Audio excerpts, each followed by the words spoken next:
Bonjour à toutes et à tous, j'espère que vous allez bien, je vous souhaite la bienvenue sur ma chaîne.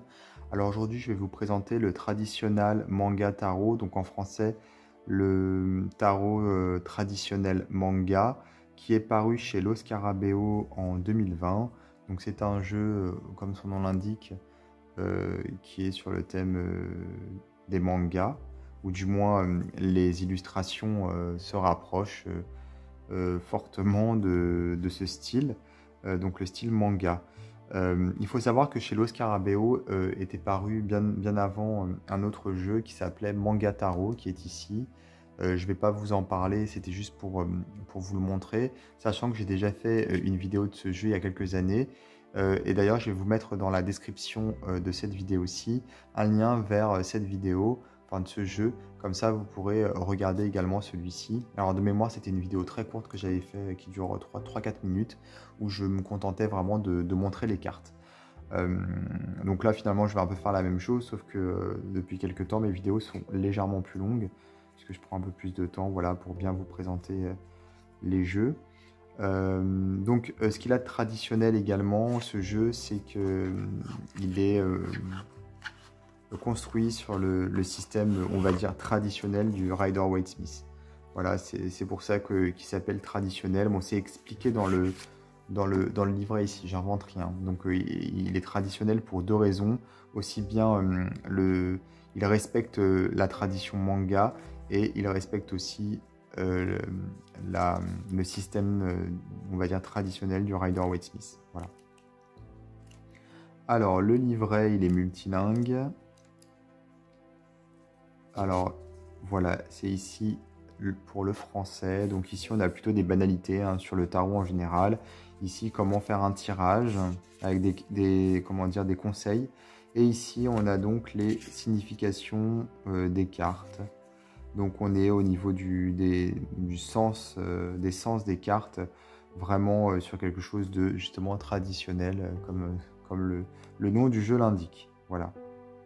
Et ensuite, on a une méthode de tirage ici en 3 cartes qu'on va retrouver voilà, ici pour le petit schéma. Donc voilà pour le livret, c'est vraiment basique. Bon, peut-être que vous connaissez déjà, Los Scarabeo, généralement, ils font, enfin, quand c'est des jeux comme ça sous boîte carton, on va dire assez souple, des livrets, on va dire un peu basiques. Dernièrement, ils ont des coffrets qui sont plus complets, on va dire, avec des livrets où il y a plus d'informations. Alors la carte titre, voilà. Donc ici, c'est une carte Los Scarabeo. Pour le format et pour la qualité des cartes, on est sur une qualité standard Los Scarabeo, un format standard également. Bien que j'ai remarqué que depuis quelques années, les jeux comme ça, Los Scarabeo, qui sont sous ce style de packaging, ont des cartes plus fines qu'avant. Voilà. Ce qui n'est pas forcément le cas des coffrets, parce que maintenant ils font des coffrets. Enfin maintenant, ça fait déjà quelques temps. Alors le dos, le voici. Donc il n'y a pas de bordure, comme vous pouvez le voir. À part ici en bas pour le nom de la carte, qui d'ailleurs est en anglais. Mais on a, comme je disais, on a comment dire, les significations des cartes en français, je vous l'ai montré.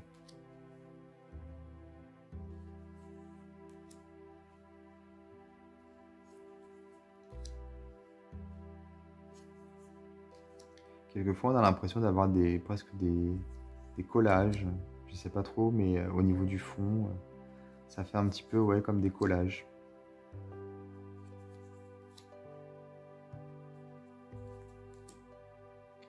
Alors forcément, on avait la force en 8 et la justice en 11, contrairement au Marseille, où c'est l'inverse. Mais comme je vous le disais, on est vraiment sur un Rider-Waite-Smith ici. Alors, le défaut, on va dire, de ce jeu, je trouve, au niveau des couleurs et tout ça, je le trouve un peu terne. Je trouve que les couleurs ressortent pas beaucoup. Mais bon, après, c'est mon avis à moi.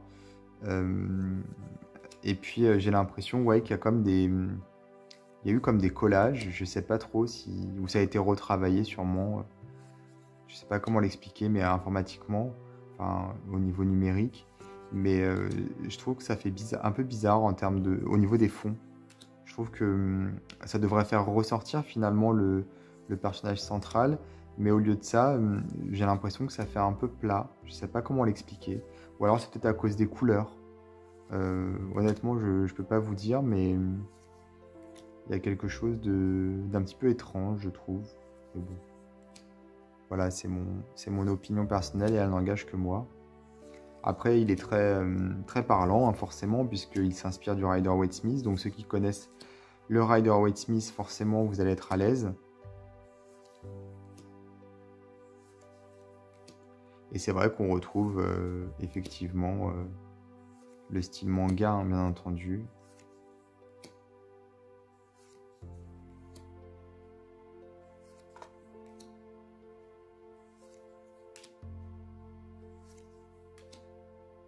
Par exemple, ici, c'est évident.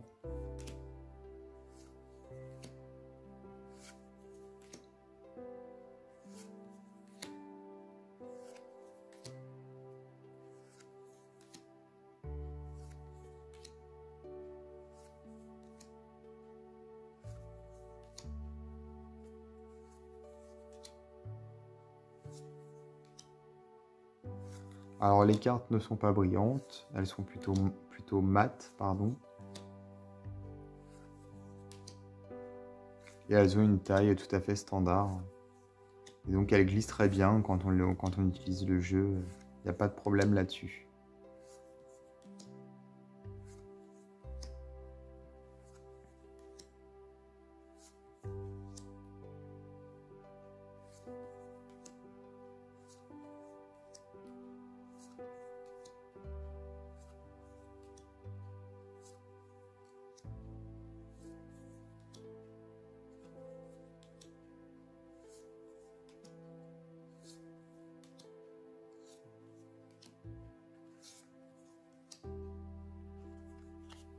Donc le dos, je vous l'ai déjà montré, je vous le remontre. Donc voilà pour ce jeu, donc le traditional manga Taro paru chez Los Scarabeo. Alors n'hésitez pas à vous abonner à ma chaîne si ce n'est pas déjà fait. Et moi je vous dis à bientôt pour d'autres vidéos.